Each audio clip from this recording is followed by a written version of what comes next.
everyone, so today I'm going to be doing how to make a study guide, and some of you guys may use a study guide, some of you may not. Sometimes I know my teachers make study guides for us so we can study, which is really nice because then you don't have to make one. But I'm going to show you a really easy, simple way to make these. I know some teachers don't give them out, and sometimes people do have to learn from a study guide to kind of do that. So this will just be really fast and easy. It won't be very difficult. And yeah, so let's just get into it. Okay, so the first thing you need is information, and you can get information pretty much anywhere. You can get it online, or if you're just like in college and you're taking notes from your professor talking, you can get information from them. You can get it from a book. You can get it from PowerPoints they make. But this particular one I got from a PowerPoint. My social studies teacher printed out her PowerPoint, which is actually kind of nice because I've never had teachers print out PowerPoints. But also, if you can see, I kind of have like pen right there. The reason is like the printer kind of cut out in those spots. So she just said fill those in as we go. So that's why there's kind of like some pen, some not.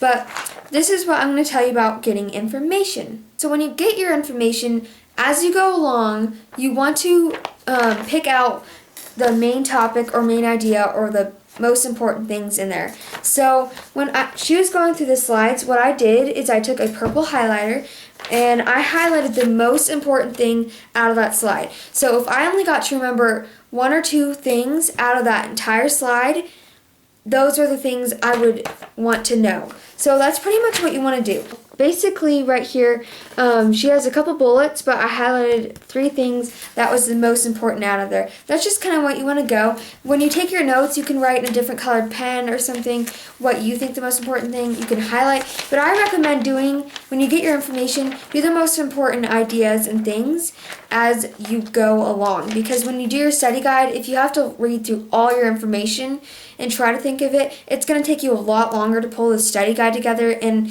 it's just not going to be as efficient, and you won't have as much time to study it. So as you get take notes in class or something, as you go along, just get the most important information. So like I said, choose 1 or 2 things that's the most important, and if you only got to look at that once, what were the 2 things that you'd want to know out of that? So that's basically how I kind of figure it out too.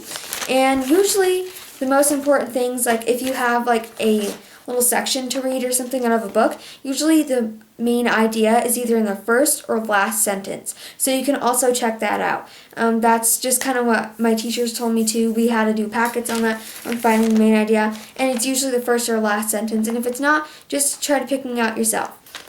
So now when it's actually throwing the study guide together. So you're going to need all your information with you. You can type this or write this by hand. Typing is a lot faster. I'll tell you that because when I wrote this out, it took quite a while to do. But, I think writing it out actually helps you because you just remember writing things down. So if you write it again and again, it just kind of helps you remember things.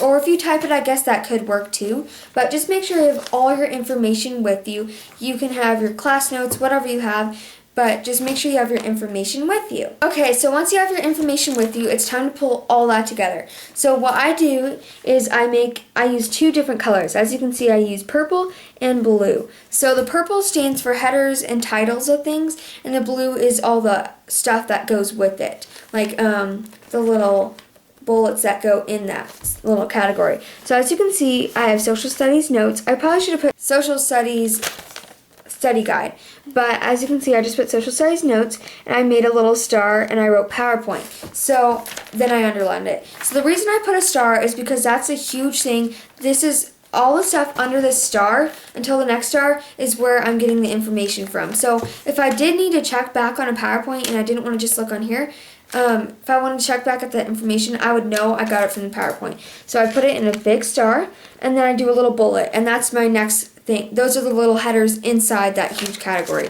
And in this case, it's the Townshend Act, 1767, and as you can see, I did little dashes and stars inside those. So I will just kind of explain it. I got my idea from Dear BMO, I think it is. You can click right here and that will take you how she does her notes. That's where I got how I take my notes. I think it's really efficient and really quick, so you can click right there and that will take you to her note taking. But basically what it is she has her bullet for her heading, and then she has little dashes for each little thing. So she doesn't go too specific in the dashes, she just kind of writes down, and then if you want to go in a little more detail on that dash, you put a little star. So this one I wrote, new taxes on imported goods from Great Britain, and that's just what I put, this little dash, but the little star kind of defined it a little bit more, gave a little more specifics. And it says, this caused boycotts on all Great Britain's goods. So basically, it just kind of, the little stars that go with the dash just kind of define the dashes a little bit more. So that's what I did, and clear to this next section where I wrote vocabulary. And I wrote a little star, and then I did a couple bullets, same thing. So basically, when you pull all your information together, what I basically wrote down is what I highlighted. I did not write anything else, because whatever you highlighted or underlined or wrote in a different color or whatever you thought was the most important, you want to basically just write that down, because you don't want to write everything down, because you'll just have pages and pages of study guide. And it will basically just be like you staple all your papers together. So this is just getting all the main ideas, putting them all in one, kind of summarizing it all up. So it's really quick, and you have all your resources and information, sorry I dropped it, all together. And then I have another thing. I have like events, and then I have the Proclamation, Stamp Act, and Quartering Act, and I just have little bits of those. So basically this study guide just kind of brings all your information together, kind of gives just the main idea and summarizing.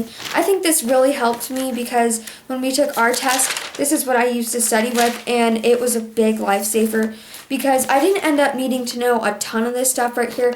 I basically ended up needing to know the stuff highlighted, which was really nice. So I hope this video was helpful for you. Thank you so much for watching. Don't forget to subscribe for more videos. Thanks for watching. Bye.